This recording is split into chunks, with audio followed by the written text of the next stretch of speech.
Recently, a new Five Nights at Freddy's fan game was released that is unlike any other I've played. That game being Graveyard Shift at Freddy's. I was immediately drawn to this game because of its one-of-a-kind ransomware-esque aesthetic, which reminded me a lot of that FNAF ransomware video that went viral a little while ago. Something about the idea of a compromised, cursed game is really creepy. And now to have an actual whole fan game in a style similar to that had me really excited to check it out. This is what drew me to the game initially. However, I am very pleased to say that this unique aesthetic is far from the only thing that this fan game brings to the table. With an extremely gripping narrative, a horrifying atmosphere unlike any other fan game, and a really well thought out gameplay loop, it was a no-brainer that I had to bring this game to the channel for all of you guys to see. So, with that being said, sit back and relax as we dive into the dark and disturbing world of Graveyard Shift at Freddy's. Before that though, today's video is once again sponsored by Red Magic. This time, I'm teaming up with them to show you guys the new Red Magic Nova gaming tablet, which is designed to bring you unmatched performance and immersive gameplay for even the most demanding gamers. Boasting specs such as the Snapdragon 8 Gen 3 processor, a long-lasting 10,100 mAh battery, and a 10.9-inch 2.8K high-resolution display that runs at 144 Hz, this device will without a doubt run all of your favorite mobile games at smooth frame rates. The tablet also has many more great features, such as the Red Magic 9.0 operating system, a front and rear camera, and DTS:X ultra immersive audio. The tablet also has an advanced cooling system, which uses a 20,000 RPM turbofan and 9 layers of heat dissipation to enhance your gaming performance while also reducing noise. And if that wasn't enough already, this tablet also has many useful features, such as multitasking, which allows you to run multiple demanding apps at once and smoothly switch between them whenever you want, as well as the game bar, which allows you to do many useful things. So it's safe to say that this thing really is powerful. If you want to improve your mobile gaming experience today, then head over to my link in the description to see more information on the Red Magic Nova gaming tablet. With that being said, thank you to Red Magic for sponsoring this video.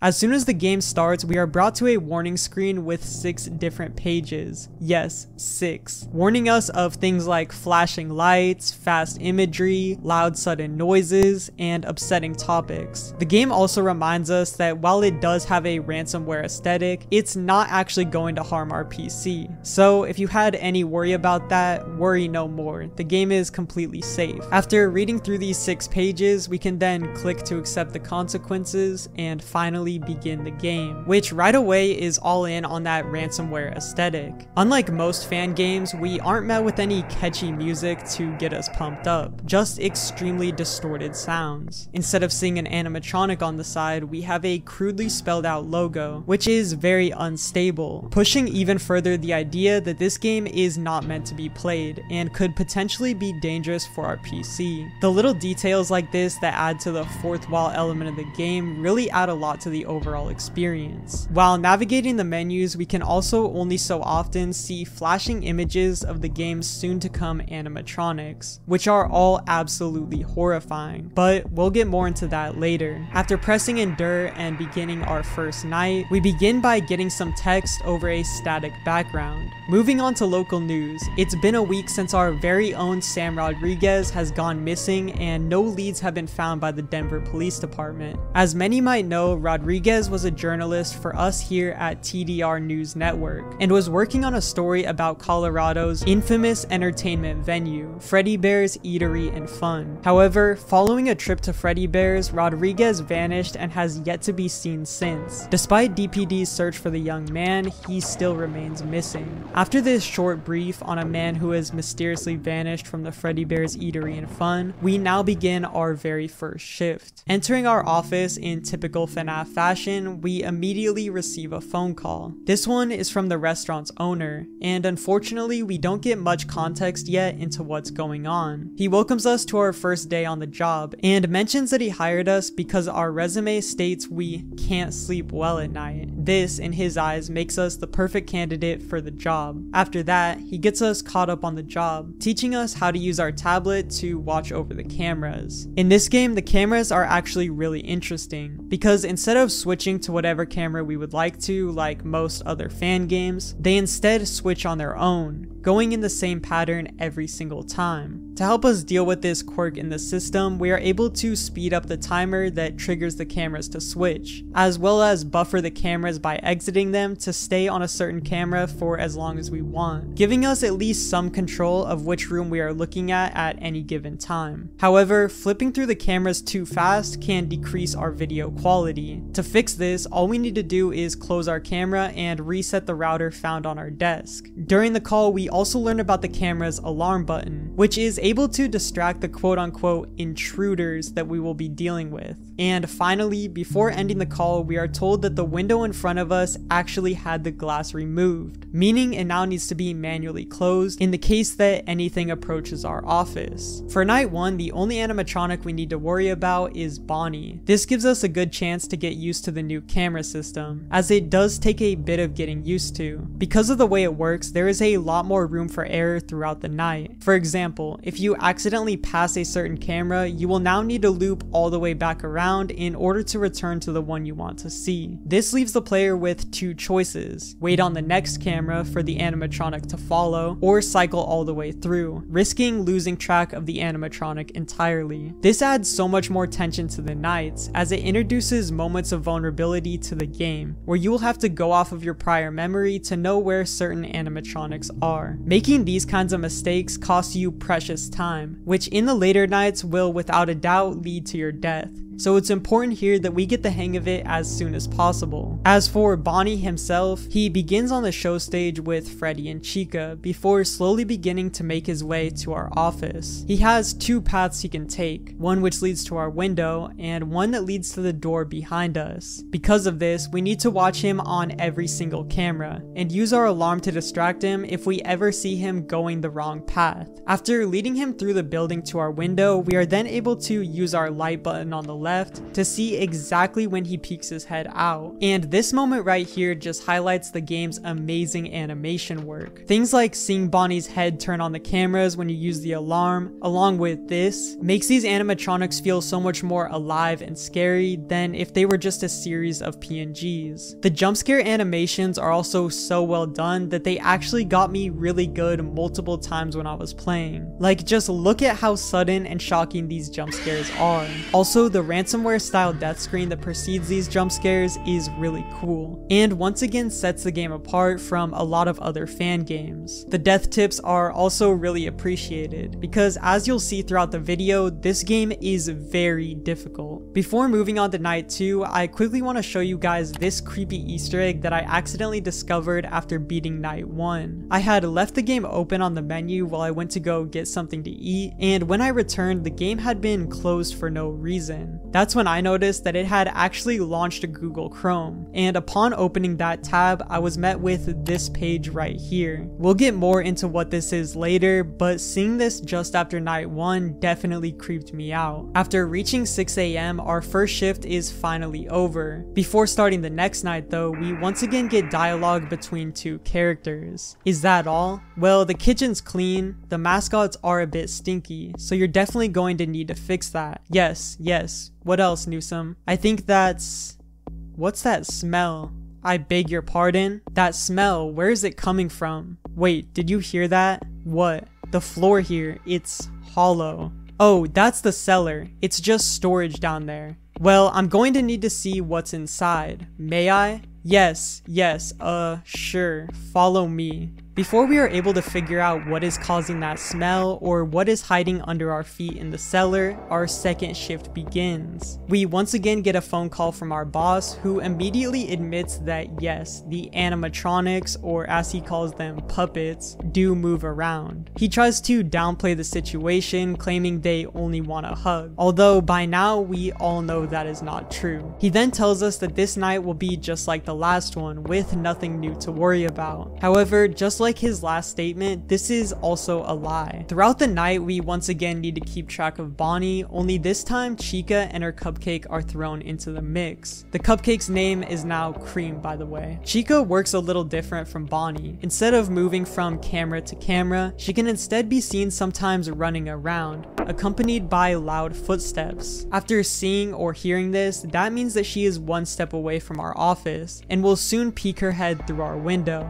with this extremely creepy animation. Upon seeing this, if we fail to close the window in time or open it too soon after closing it, we will die. She is probably the easiest animatronic to deal with if I'm being honest, but that doesn't stop her from having one of the scariest designs and animation sets in the whole game. The challenge for this night doesn't end there though, as Cream is also attacking us and has a mind of its own. Cream can be heard every so often making its way through the vent, which is coincidentally located on the camera right after the window cam. We need to watch the cupcake as soon as we hear it enter the vent, as we need to use our alarm on it as soon as it starts acting abnormal. This leads to a lot of situations where you will need to leave the window camera to watch the cupcake, and solely rely on your hallway light to know when Bonnie is coming. This enhances Bonnie's mechanics and also makes the night a lot more tense. The synergy between all of the animatronics mechanics seriously works so well in this game, and that will only become more clear as more are introduced. Also, something seems off about Cream. The weird fingers or whatever that is coming out of his mouth makes you wonder if there is something more sinister going on with these animatronics, something more than just the average possession. After night 2, we get yet another cutscene. Things aren't looking good for Freddy Bears right now. I told them countless times, I warned them about what would happen if they leave, and yet they didn't listen. Last night after closing, Wolfgang attempted to break out of the restaurant. Let's just say he didn't get far before collapsing in agony. Before opening, I found his remains, or at least what was left of them. Hopefully he didn't make any noise that would alert the nearby businesses. I cleaned up whatever pile of ash was left, threw it away as is.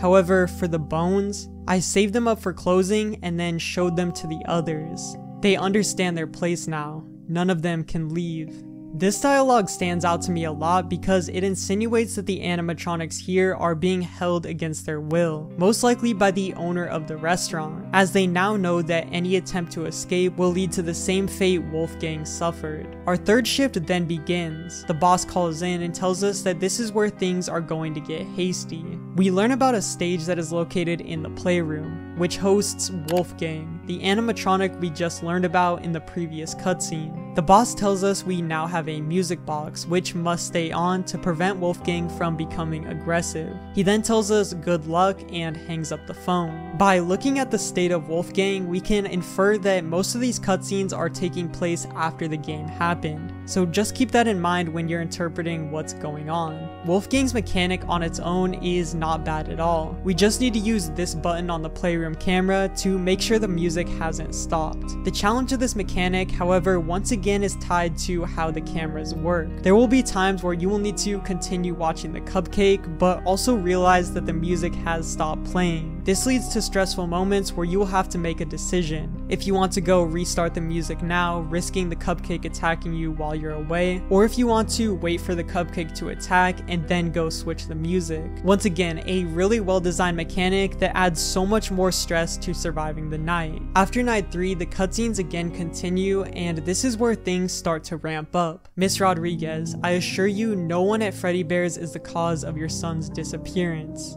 Cut the bullshit. You know damn well that something's going on at that crack house your client calls a restaurant. I'm telling you right now, Mrs. Doyle, your client's son did not disappear from Mr. Raglan's establishment. Sam Rodriguez was last seen around Freddy Bears. That already disproves your claim, which doesn't exactly mean it's my client's fault. For all we know, he could have disappeared after he left. I know Mr. Raglan did it. Excuse me? Raglan's eatery has a reputation of disappearing staff. What now? That's outrageous. I know you know where my boy is. Mrs. Rodriguez, please calm down. She's right, Mrs. Rodriguez. My client could sue you for defamation. Your client kidnapped my boy. I just want to see my boy again. Not only in this cutscene do we learn the restaurant owner's name, But we also learn that he is being legally pursued by the mother of a missing kid that recently visited his establishment. Him and the lawyer deny all wrongdoing, claiming that the boy must have disappeared after he left, but the mother does not believe him. This is where night 4 kicks off. In this night's phone call, we learn that there is a brand new character sneaking around the building, that being Sheriff Slithers, who is a completely original character for this game. His mechanic is that if we see him on a camera, then we cannot let the camera switch. This is a really big deal because in situations where we are dealing with Bonnie, Cream, and Wolfgang, we can be interrupted at any time by this snake. That means that we need to be even more on top of dealing with all of the animatronics, as there will be moments where you have to take risks, such as leaving Cream unsupervised or letting Wolfgang come out of the stage a little bit in order to buy you time. Once again, a really cool mechanic that adds a lot to the gameplay. Now, his design isn't the scariest and, to be honest, is pretty goofy, but I can let that slide because all the other animatronics look extremely scary. I also just really like how the difficulty increase in this game comes directly from the new threats introduced, instead of just having the animatronics aggression increase throughout the nights. We don't get any new information during the phone call tonight, so we once again just need to make it through the best we can. Also, right at the end of the night, when looking at the vent camera, a new animatronic can be seen peeking his head through a door, which I thought was really cool. An unexpected character reveal that comes out of nowhere during an already stress-inducing night is a perfect way to do it in my opinion, and was a lot more effective than just introducing him on night 5. Finishing the night and moving on to the next cutscene, we see yet another journal entry from Steve Raglan. He's getting too far ahead. I thought they would have gotten him by now. Our systems used to work so well. What's changed now? Is this a sign? A sign from the universe? From God? I don't know. What I do know is that I've been getting nightmares again, as if I was in his position sitting in that damn ticket booth. That garbage security system was still there. The broken computer was still there. Everything but my creations. They were gone. At least I thought they were. Then I saw the camera in the playroom. The hatch opened up and out came one of them, Freddy Bear. He looked different, like he's changed, as if he's slowly wearing down just like me. He acted more rabid than before, a far cry from his usual behavior. He was beyond hunger. Of course, it ended for me the same way it ended for all the poor souls before me, being dragged down into the darkness. It's clear to me now that this is all coming to an end.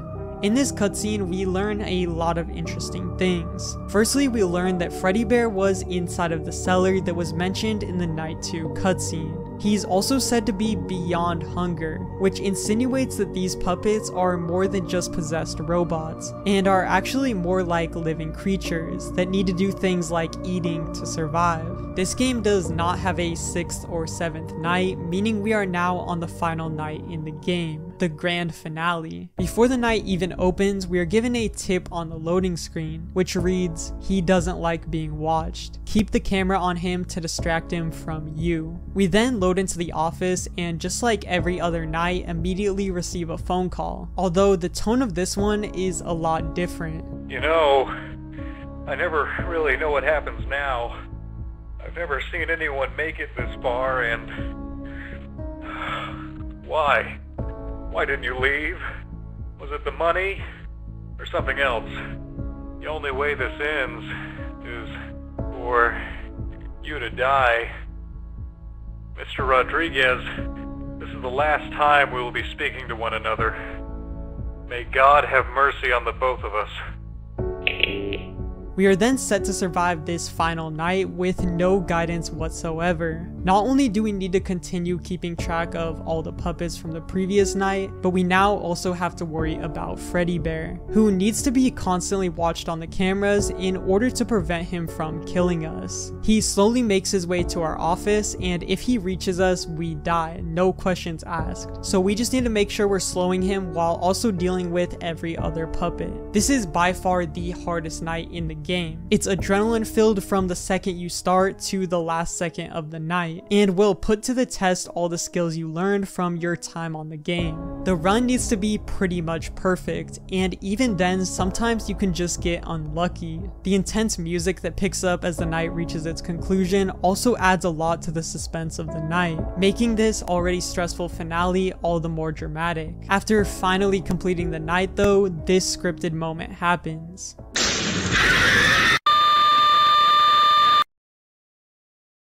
The way this massive, now transformed version of Freddy Bear breaks through our only line of defense with such ease is genuinely terrifying. After meeting our fate to Dreddy Bear, we get one final cutscene, and this one is of a newspaper, which goes into the death of our protagonist. It claims that the Denver police were recently contacted because of screams being heard from the Freddy Bear's restaurant. Upon arriving, officers discover the building in ruin, along with the shattered window that Dreddy Bear broke in order to reach us. The newspaper details that our character went missing just 4 weeks after the disappearance of a health inspector by the name of Gibson Newsom. And while foul play is suspected, the police still aren't sure what really happened, and are looking to question the restaurant's owner, Steve Raglan. That's not actually where the game ends though. Remember how I said there was no night 6 or 7? Well, that's still true, but there is another mode called Gravedigger mode. This mode brings back the classic idea that Scott had for FNAF 1 that would have given players 3 lives. This means that to complete the mode, you will have to run through the entire game without dying more than 3 times, which is no easy task at all,